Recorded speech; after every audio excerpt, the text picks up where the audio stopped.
8. ¿Cómo responder a la tentación? ¿Hay una esfera en su vida en la cual usted parece estar cayendo? ¿Por qué cree que eso es así? Se encuentra diciendo, no sé por qué no puedo controlar esto cuando todo lo demás en mi vida parece estar bajo control. ¿Por qué sucede esto? ¿De qué forma está respondiendo usted? ¿Se siente enojado, resentido o lleno de odio, actuando de una forma que usted sabe que busca vengarse, es manipuladora o busca la revancha? ¿Está dispuesto a enfrentar el hecho de que estos sentimientos pueden muy bien estar relacionados a una tentación a la que usted no está respondiendo como Dios quiere que responda? Hay una forma de responder a la tentación según Dios quiere que usted responda y de resistir al diablo que viene contra su vida. Pero primero, usted se debe preguntar con toda sinceridad, ¿quiero en realidad resistir la tentación? Muchas personas vacilan cuando se trata de resistir las tentaciones. No están bien seguras de que quieren resistir las tentaciones, por lo menos no todas las tentaciones, todo el tiempo y en todas las circunstancias. Mucha gente quiere escoger el pecado al que van a ceder, por lo general porque creen que con toda rapidez pueden borrar cualquier daño causado por el pecado. Están equivocados de dos maneras. En primer lugar, no pueden seleccionar el pecado que van a cometer. En segundo lugar, no tienen la autoridad para borrar las consecuencias o el daño causado por el pecado. El poder para resistir la tentación viene solamente cuando tomamos la decisión de aceptar a Jesús como Salvador y hacemos un compromiso firme de seguir a Jesús como Señor de nuestras vidas cada día de nuestras vidas. Este compromiso es renovable día tras día tras día. Dios nos llama a hacer este compromiso en forma firme y fiel. Es un compromiso que incluye a todo el ser, espíritu, mente, emociones y cuerpo. Hacer un compromiso con Cristo es tomar la decisión de hacer lo que Jesús nos ha mandado hacer y tratar de vivir una vida pura, piadosa y santa con todo el corazón, la mente y el alma. Jesús nos manda a ser perfectos, lo que quiere decir ser íntegros. Él nos mandó a que nos amemos los unos a los otros. Nos mandó a que seamos diligentes para guardar sus enseñanzas. Nos mandó a que seamos testigos en todos los lugares todo el tiempo. Nos mandó a que caminemos por fe valientemente y que confiemos en Dios para suplir nuestras necesidades, sin importar lo que puedan ser esas necesidades. Jesús se dio completamente a nosotros y por eso, Jesús requiere que nos entreguemos a Él totalmente. Eso es lo que significa tomar nuestra cruz diariamente y seguirlo. Eso es lo que verdaderamente significa ser cristiano y caminar en sus caminos, y no solo hablar de que caminamos en sus caminos, incluido en nuestro compromiso total a Cristo está un deseo total y un compromiso a no pecar. Nuestra búsqueda es por la justicia, las cosas que le agradan a Dios. Nuestro deseo es apartarnos del pecado, resistir el pecado, rechazar el pecado y alejarnos del mal cada vez que aparece en nuestro camino. Aquellos que tienen un compromiso vacilante con Jesús como Señor, en forma repetida ceden a la tentación porque no tienen una resolución firme de no pecar. ¿Quiere decir esto que todo creyente vive una vida libre de pecado? No. Continuamos viviendo en nuestros cuerpos carnales. Tenemos hábitos y viejas rutinas que debemos cambiar. Tenemos mentes que necesitan ser renovadas por medio de la lectura de la palabra de Dios. Tenemos corazones que necesitan ser sanados en una creciente relación con el Señor. Vamos a pecar de vez en cuando en pensamiento, palabra y hecho, pero nuestro deseo como verdaderos cristianos es seguir al Señor tan de cerca que no pecamos y si pecamos, inmediatamente reconocemos nuestro pecado, lo confesamos. Recibimos el perdón por dicho pecado y avanzamos con una determinación aún más fuerte de no pecar. quitando todas las excusas. ¿Qué sucede cuando la gente siente tentación? ¿Por qué cede la gente? Creo que la mayor parte de la gente que cede a la tentación ofrece una de estas 5 excusas. Excusa número 1, alguien me lo hizo hacer. La persona que da esta excusa está culpando a otros en lugar de tomar la responsabilidad total de sus propias decisiones, elecciones y comportamiento. El primer hombre que fue creado tomó esta táctica.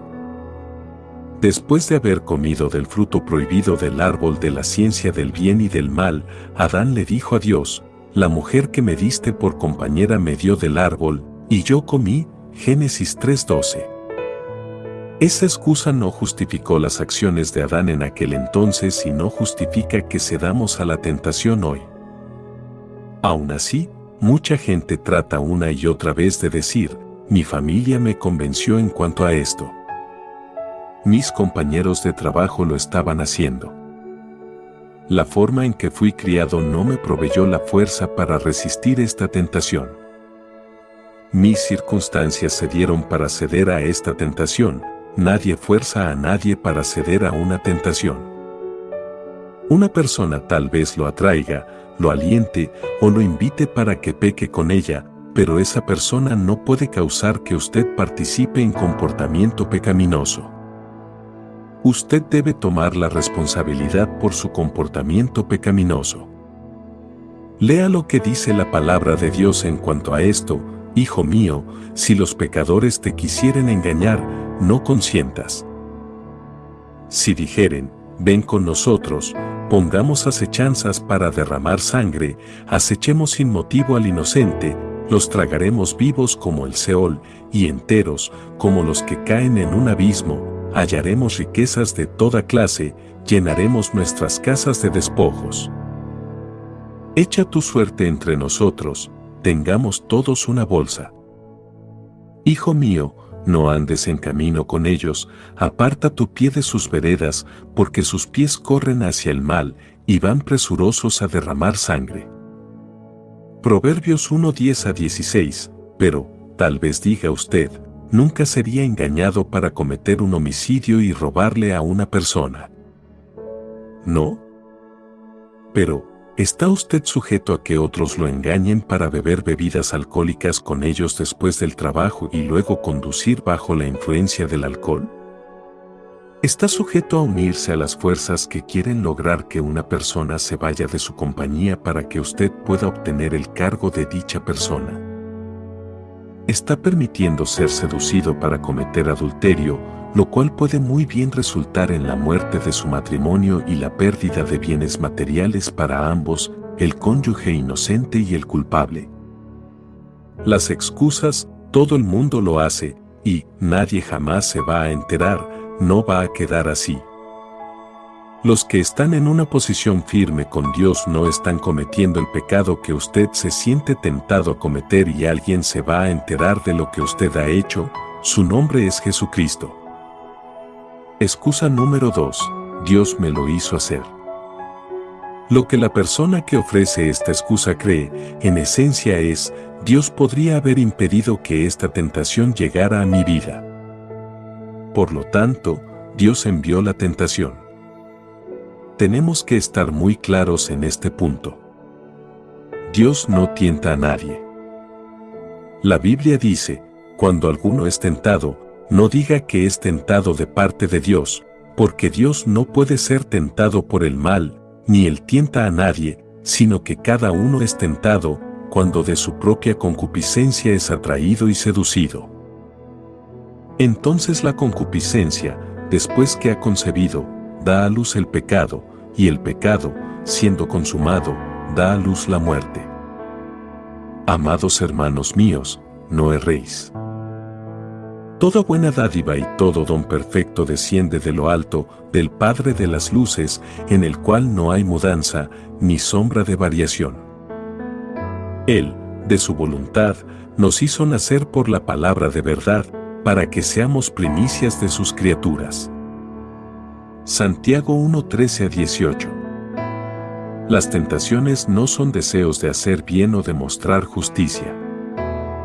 Por su propia definición, una tentación es un deseo inculcado en el corazón y la mente de una persona instándola a hacer algo que no es bueno. Dios nunca tienta a nadie a pecar. Una persona que cree que Dios pone las tentaciones, también debe creer que Dios se deleita en colocar a las personas en lugares donde van a fracasar. En otras palabras, esa persona cree que Dios les hace trampas a las personas para incitarlas a que hagan cosas malas, lo que le causa a él diversión cuando las castiga. Nada podría estar más lejos de la verdad. El pasaje del libro de Santiago deja bien claro que somos tentados cuando nos permitimos a nosotros mismos ser llevados por nuestros propios deseos. Algunas personas creen que está bien usar medios negativos y son métodos rápidos para lograr metas positivas. En otras palabras, podría estar bien robar de una compañía que produce un producto malo si eso trajera la caída de esa compañía, o si el dinero es colocado en programas que ayudan a los que han sido perjudicados por la compañía. Esa no es la forma en que opera Dios. Dios nunca guía a nadie a usar un método impío para lograr una meta divina. De nuevo, las Escrituras dejan esto bien claro. En Dios no hay mudanza ni sombra de variación y toda buena dádiva y todo don perfecto viene de Él. Dios nos guía por la palabra de verdad, no por triquiñuelas, mentiras, manipulación o métodos pecaminosos. Excusa número 3. Dios sabe que soy débil. La persona que usa esta excusa tal vez no culpe a Dios por enviar la tentación, pero culpa a Dios por su propia inhabilidad de decir no a dicha tentación. Esta forma de razonamiento funciona más o menos así: Dios me hizo de esta manera. Él sabe que soy débil en esta esfera. Él podría haber evitado que esta tentación llegara a mi vida. La verdad es que la persona que usa esta excusa no le pidió ayuda a Dios. Todos tenemos debilidades y defectos. Los defectos no son excusas para pecar, sino razones para buscar la ayuda de Dios en todas las cosas y en todos los momentos. Es en el punto en que somos débiles en el cual debemos llegar a ser más dependientes en Dios. Y las buenas noticias de la Biblia son: Dios nos va a ayudar a resistir, o Él nos va a mandar una forma de escapar de la tentación. La Biblia dice: fiel es Dios, que no os dejará ser tentados más de lo que podéis resistir, sino que dará también juntamente con la tentación la salida, para que podáis soportar. Primera de Corintios 10:13. Cuando se trata de una tentación, cada uno de nosotros tiene el poder de la elección, podemos decir sí o no. Cuanto más nos sintamos impulsados a ceder a una tentación, tanto más necesitamos volvernos al Señor y clamar: ayúdame. Él proveerá la fuerza que no tenemos. Si nosotros usamos nuestro libre albedrío para pedirle ayuda a Dios, Él suplirá el poder, y eso, amigos míos, es verdadera fuerza de voluntad. Es nuestra voluntad más su poder lo que nos da la habilidad duradera de decirle no a la tentación, sin importar lo fuertes o frecuentes que sean las tentaciones. Dios nos asegura: invócame en el día de la angustia, te libraré, y tú me honrarás. Salmo 50:15. Excusa número 4. Esto es diferente. La persona que usa esta excusa cree que está siendo tentada de una forma inusual, por lo tanto, las reglas normales y los mandamientos de la Biblia no se aplican a él o ella. La persona cree que está justificada porque la tentación le cayó de pronto, sin aviso, o era algo que nunca había experimentado antes. Es posible que vea la tentación como algo que le es enviado porque de alguna manera es una persona especial, ya sea especialmente marcada por Dios y por lo tanto, más allá de los mandamientos que se aplican a todas las otras personas, o especialmente marcada por el diablo y por lo tanto, más allá del ámbito del poder protector de Dios. Algunas veces la gente dice: no conozco a nadie que haya enfrentado esto. O dicen, no parecía un pecado en ese momento. La persona me dijo que lo que yo estaba haciendo era permisible y aún deseable ante los ojos de Dios. A menudo la gente aún dice, la persona que me sedujo con esto me dijo que estaba, él o ella, haciendo la voluntad de Dios o que esto era para mi bien. La Biblia advierte, el que piensa estar firme, mire que no caiga, 1 Corintios 10:12. En otras palabras, nunca piense que usted está más allá de las reglas de la Biblia o de que tiene la habilidad en sí mismo de determinar el bien y el mal aparte de la palabra de Dios. Ni siquiera piense que está más allá de ser tentado o engañado para hacer algo malo. La Biblia también dice, no nos ha sobrevenido ninguna tentación que no sea humana, 1 Corintios 10:13. No hay tentaciones nuevas. Lo que el diablo le envía a usted, ha enviado a innumerables personas por todo el mundo, ahora y a través de las épocas pasadas. Excusa número 5, lo he pensado, así que también lo hago. Una de las mentiras del diablo es que pensar en algo malo es lo mismo que hacerlo. Eso simplemente no es la verdad de Dios. Hay una enorme diferencia entre pensar un mal pensamiento y cometer un pecado. Pero, tal vez diga usted, por ejemplo, Jesús enseñó que cualquiera que mira a una mujer para codiciarla ya ha cometido adulterio en su corazón. Eso es verdad, la persona que codicia está considerando el adulterio en su corazón, está en una cuesta abajo resbalosa. No ha pensado solamente un mal pensamiento, sino que ha dejado que ese pensamiento se convirtiera en total lujuria.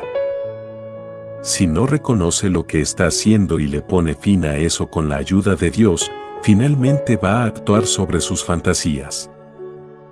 La gente con la cual Jesús hablaba creían que no importaba lo que una persona pensaba o sentía, que solamente importaba lo que la persona hacía.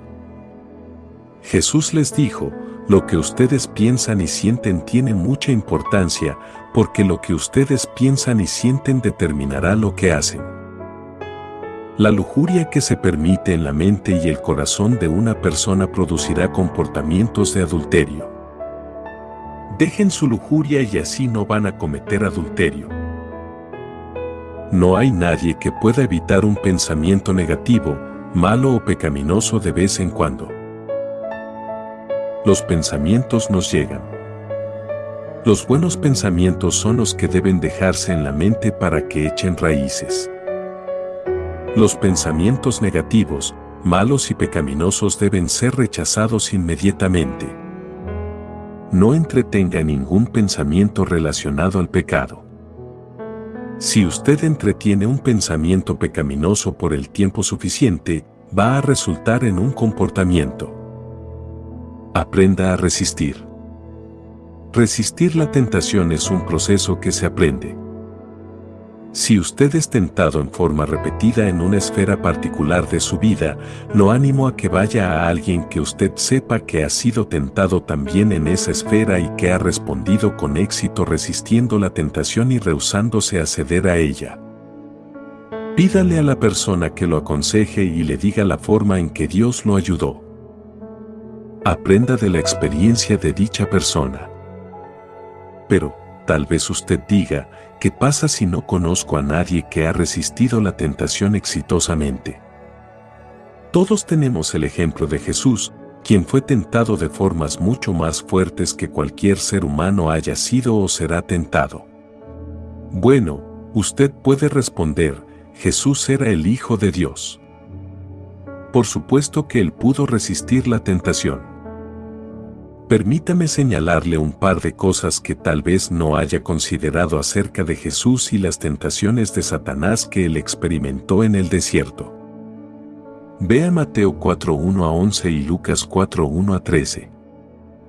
Primero, Jesús era completamente humano. Él tenía necesidades físicas y emocionales como un ser humano. Él no tenía las necesidades espirituales que tienen los seres humanos, él ya conocía el amor de Dios, no tenía necesidad de perdón porque nunca había pecado. Sabía con seguridad total que regresaría al cielo y él tenía la presencia y el poder de Dios morando y funcionando en su vida en todo momento. Aun con esas necesidades suplidas, Jesús tenía necesidad de comida, agua, aire, seguridad y habitación. Tenía necesidades de compañerismo humano y sabía que el éxito de su misión divina significaba que debía tener cierto grado de aceptación y de nivel de cumplimiento de su divino propósito para llevar a cabo todo lo que se le había asignado que hiciera en la tierra. Segundo, Jesús fue perfecto en su humanidad en formas en que nosotros no lo somos. Nosotros nacimos con una naturaleza pecaminosa. Jesús no. Eso hizo que la tentación del diablo le fuera más dolorosa que lo que son las tentaciones para nosotros. ¿Cómo puede ser? Porque había más en juego. Recuerde que una tentación es una seducción para usar los dones que Dios nos ha dado para satisfacer los deseos y los impulsos que Dios nos ha dado, pero de una forma mala, que no sigue los mandamientos de Dios o cuando es el tiempo equivocado. Jesús quería cumplir su deseo e impulso divino de ganar tantas personas como le fuera posible para que volvieran al Padre en el menor tiempo posible. Sus metas eran absolutas y perfectas. Nadie jamás ha tenido tales metas o ha sido dotado de los dones para lograr dichas metas. Jesús sentía una compasión muy grande por la humanidad pecaminosa. Quería que la gente fuese liberada de todo lo que la tenía esclavizada, física, emocional, mental y espiritualmente. Su compasión era más grande que la compasión de ninguna otra persona en la historia. Nada ha tenido jamás tal amor perfecto y absoluto. El diablo vino a Jesús justo después de que Dios el Padre y Juan el Bautista le habían afirmado que él era el amado Hijo de Dios.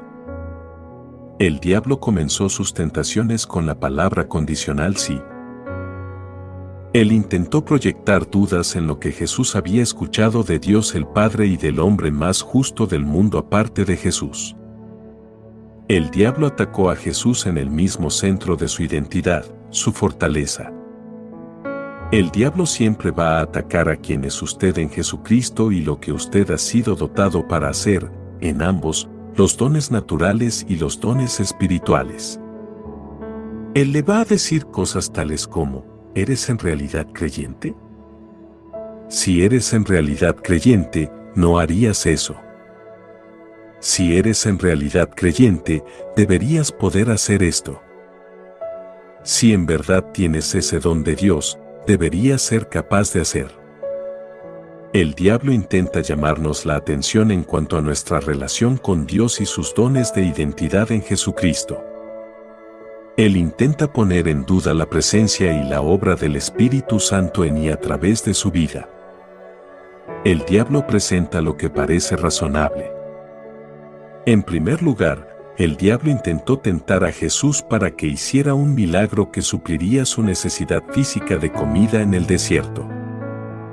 Le dijo, si eres hijo de Dios, di que estas piedras se conviertan en pan, Mateo 4:3. Eso por cierto que parecía algo razonable que Jesús hiciera. Él estaba solo en el desierto, ayunando durante 40 días. Parecía completamente admisible que Jesús hubiera convertido las piedras en pan. Pero hacerlo hubiera sido gratificar sus necesidades y deseos de una manera inapropiada. ¿Qué es lo que hubiera sido inapropiado en cuanto a eso? Jesús hubiera estado respondiendo a una directiva y sugerencia del diablo. Dios no hace lo que el diablo le sugiere que haga. El diablo ofrece métodos cuestionables. A continuación, el diablo apeló a la necesidad de Jesús de tener seguidores. El diablo tentó a Jesús para que se tirara abajo desde el pináculo del templo para atraer atención hacia sí mismo al hacer un milagro muy grande que atraería la atención y la imaginación de todo el mundo. Esta tentación presentó una metodología cuestionable. El diablo estaba apelando a Jesús para que cumpliera su propósito en la tierra por medio de ciertos medios que serían rápidos, llamativos e irrefutables. Sin embargo, esa metodología no cumplía lo que decían las Escrituras. No era la forma de Dios de proveer expiación por los pecados de todo el mundo. La metodología de Dios requería la muerte de Jesús en una cruz. Aquí hay otro punto que es importante que usted considere.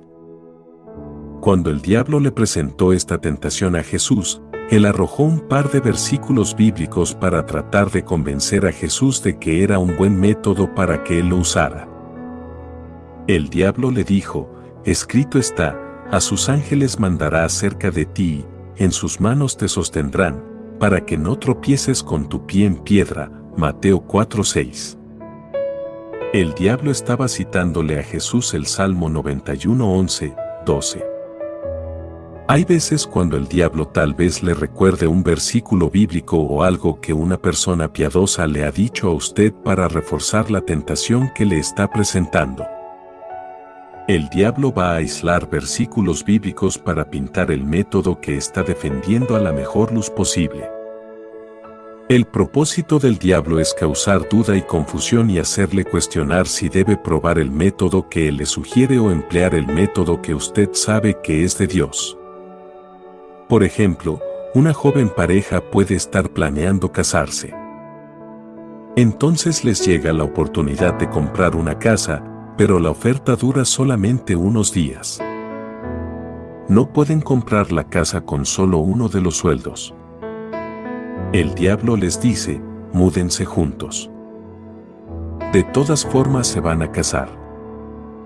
Muchas parejas viven juntas antes de casarse. Si viven juntos, tienen el dinero suficiente para comprar la casa que quieren. Las metas son buenas. No hay nada malo acerca del matrimonio. No hay nada malo en cuanto a ser dueños de una casa. Pero el método es malo a la luz de la palabra de Dios. El diablo nunca presenta el tiempo correcto para hacer algo.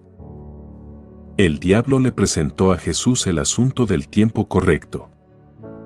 Jesús sabía que los reinos de este mundo finalmente eran de él. Jesús sabía que lo que hiciera en la cruz iba a sellar su autoridad sobre los reinos del mundo.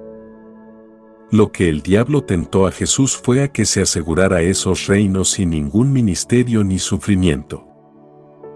El diablo le dijo, todo esto te daré, si postrado me adorares. Eso estaba completamente mal de dos formas. Primero, el diablo no tenía la autoridad de darle todos los reinos a Jesús, no eternamente. Segundo, el diablo estaba intentando que Jesús no hiciera la cosa que le aseguraría todos los reinos de la tierra a Jesús, lo que era el sacrificio de su sangre y muerte en la cruz. El diablo estaba tratando de hacer tropezar a Jesús en cuanto al tiempo. El diablo vendrá a usted con tentaciones que parecen razonables. Sus tentaciones siempre suenan como una buena idea cuando son consideradas superficialmente. El diablo vendrá a usted con ideas inteligentes y creativas que, cuando son examinadas más detenidamente, mostrarán que son cuestionables. El diablo viene con sugerencias de métodos y fines que parecen ser efectivos y puede que lo sean y puede que no. Tal vez lo sean, tal vez no. El diablo vendrá a usted con tentaciones que son totalmente malas en cuanto al tiempo. Él le dirá que le puede dar algo que en realidad no le puede dar. El tiempo del diablo nunca es el tiempo correcto. La aseveración del diablo de que puede hacer algo que es bueno eternamente nunca es una aseveración válida. La forma en que Jesús respondió a la tentación. Jesús es nuestro modelo para lo que debemos hacer. La forma en que Él respondió a la tentación es la forma en que nosotros debemos responder a la tentación. Así que, ¿cómo respondió Jesús a la tentación del diablo? Él trató cada tentación exactamente de la misma manera. Él le citó la palabra de Dios al diablo. Si este método era lo suficientemente bueno para que Jesús lo usara, es un método lo suficientemente bueno para que todos nosotros lo usemos. Cuando el diablo le dijo, si eres hijo de Dios, di que estas piedras se conviertan en pan, Jesús le respondió citando Deuteronomio 8:3, escrito está, no solo de pan vivirá el hombre, sino de toda palabra que sale de la boca de Dios. Vea Mateo 4:3, 4. Al citar este versículo del Antiguo Testamento, Jesús dijo, Dios tiene una manera de suplir mis necesidades físicas como ser humano. Yo soy hombre y confío en Dios el Padre para suplir mis necesidades humanas. Cuando el diablo le dijo, échate abajo, del pináculo del templo, Jesús le respondió citando Deuteronomio 6:16, escrito está también, no tentarás al Señor tu Dios. Vea Mateo 4:6, 7. Jesús respondió a la forma equivocada del diablo de citar las Escrituras con un absoluto irrefutable que era parte de la ley de Dios. Él estaba asestando un golpe a la aseveración del diablo de tener una metodología válida. La verdad es que los métodos de Dios funcionan para los fines de Dios. Los métodos del diablo nunca producen nada que sea beneficioso eternamente. Jesús le estaba hablando al diablo en forma muy específica en ese momento, no tentarás al Señor tu Dios. El diablo no tenía autoridad alguna dada por Dios para tentar a Jesús usando este método. Cuando el diablo le ofreció a Jesús todos los reinos de este mundo y su gloria, Jesús le respondió, vete, Satanás, porque escrito está, al Señor tu Dios adorarás, y a Él solo servirás, Mateo 4:10. De nuevo Jesús estaba citando del Antiguo Testamento, esta vez era Deuteronomio 6:13. Jesús echó al diablo de su presencia recordándole que él estaba bajo las órdenes de Dios el Padre para adorar solamente a Dios y servirle solamente a Él. El diablo era el que necesitaba adorar y servir a Jesús. El patrón de nuestra respuesta. ¿Qué significa esto para nosotros? La tentación de Jesús en el desierto nos da un patrón de respuesta que debemos usar cuando el diablo nos tienta. Lo primero y más importante, no hay sustituto para responder a la tentación del diablo que una cita verbal y hablada en voz alta de la palabra de Dios. Eva se puso a conversar con el diablo y cedió a la tentación. Jesús respondió con un mandamiento de las Escrituras y no cedió a la tentación. Es así de simple. No se ponga a argumentar con el diablo. Cítele la palabra de Dios. No hay sustituto para el conocimiento de la palabra de Dios. Cuanto menos sabe la palabra de Dios, tanto más susceptible estará a las tentaciones del diablo. Es de vital importancia que lea, estudie y aprenda de memoria la palabra de Dios para tener versículos bíblicos ya plantados en la mente cuando se presenten las tentaciones. Si ha hecho esto, el Espíritu Santo le puede recordar esos versículos rápidamente.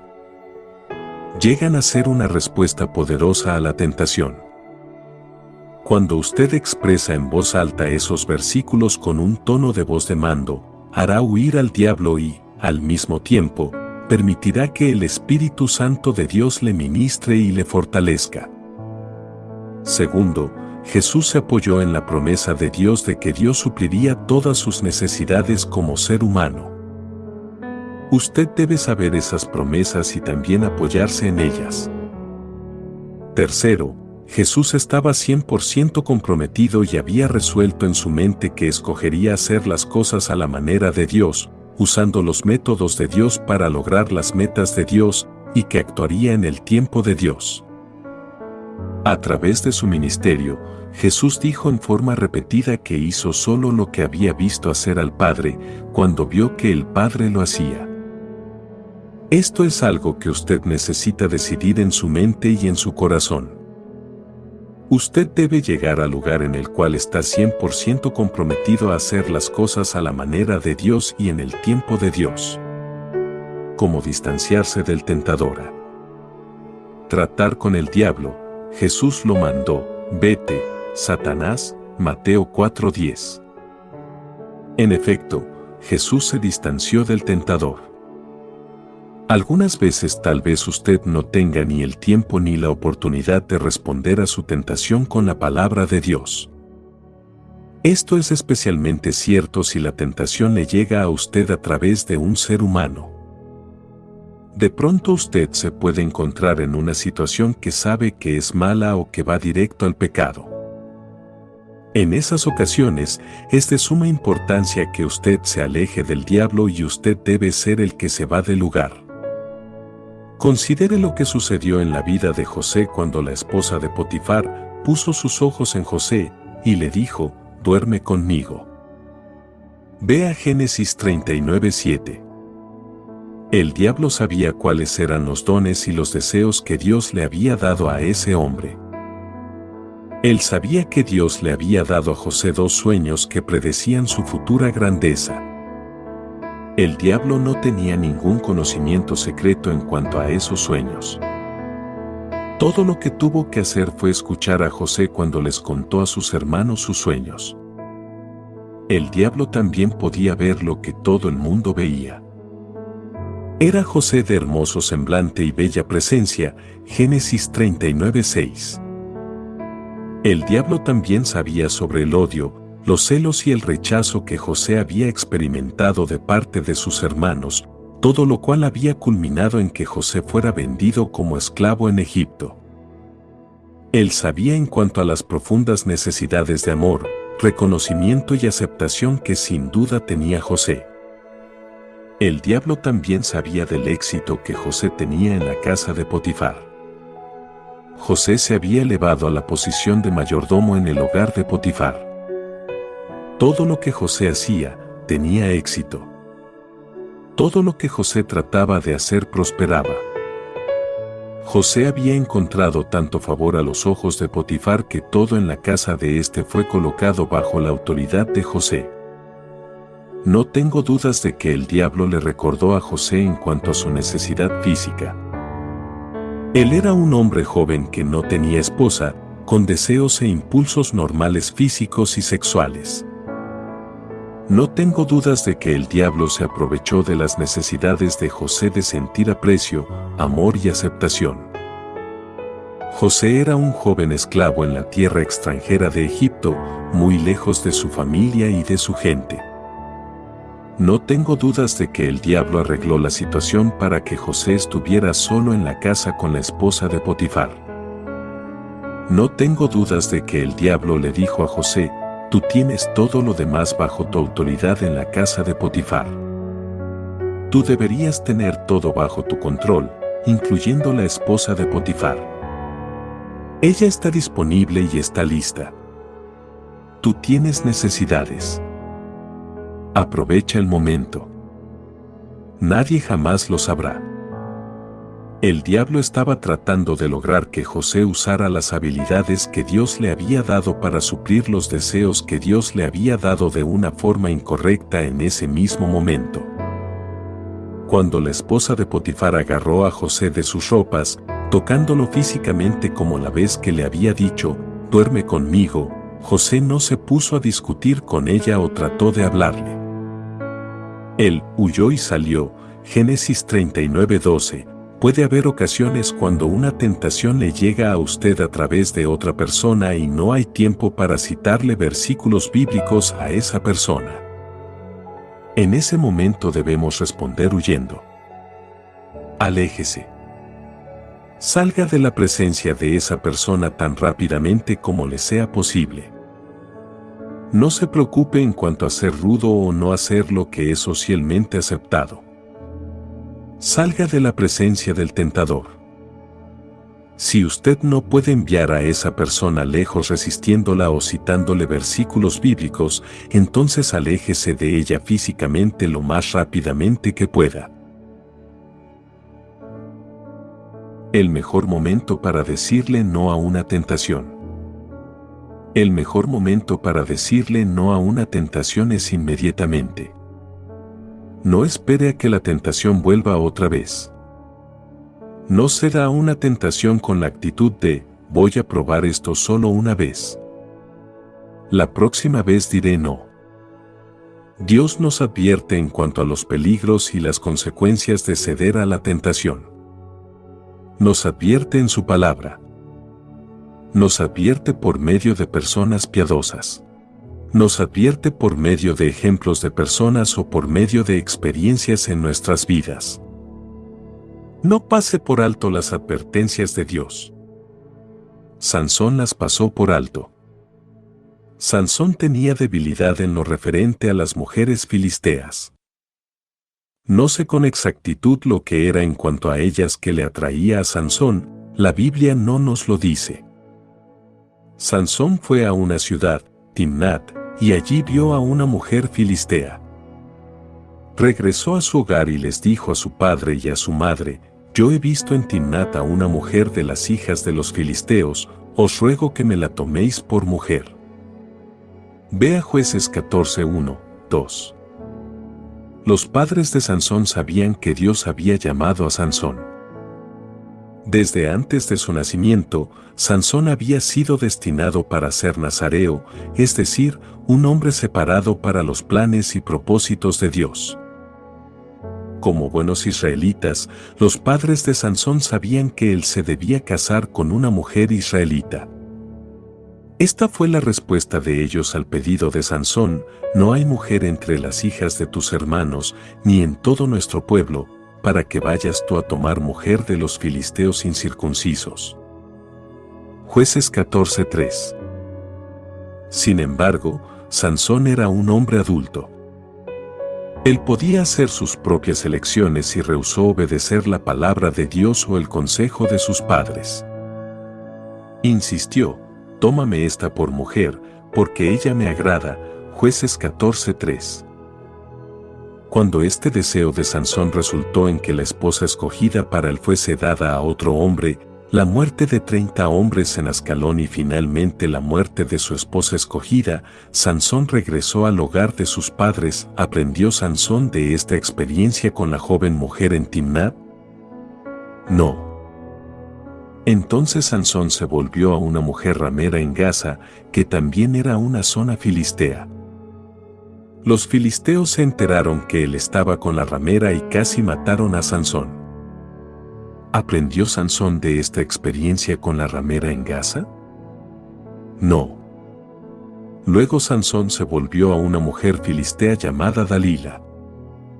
En forma repetida, ella engañó a Sansón y él continuó al lado de ella a través de 3 tentaciones dirigidas a quitarle su fuerza física.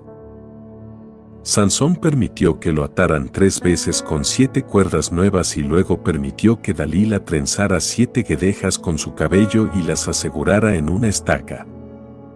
Cada vez Sansón pudo librarse y derrotar a los que venían a destruirlo. Cada vez Sansón se quedó para exponerse a la siguiente tentación de Dalila. Finalmente Sansón cedió a los ruegos insistentes de Dalila para que le dijera el origen de su fuerza. Él permitió que ella le cortara el cabello y esa vez Sansón fue capturado. Le arrancaron los ojos y lo sujetaron con cadenas para que moliese en la cárcel. Fue obligado a caminar en círculos día tras día, mes tras mes, totalmente esclavizado por sus archienemigos. La vida de Sansón es un cuadro de lo que sucede cuando voluntariamente escogemos pasar por alto las advertencias de Dios. No rechace lo que Dios le manda en su palabra. Sus mandamientos tienen la intención de protegerlo del mal. No rechace lo que padres piadosos le aconsejan que haga. Su consejo sabio es para su protección.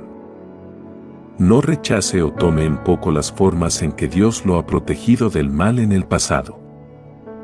Reconozca su amorosa mano trabajando en su vida, librándolo del mal y de sus consecuencias.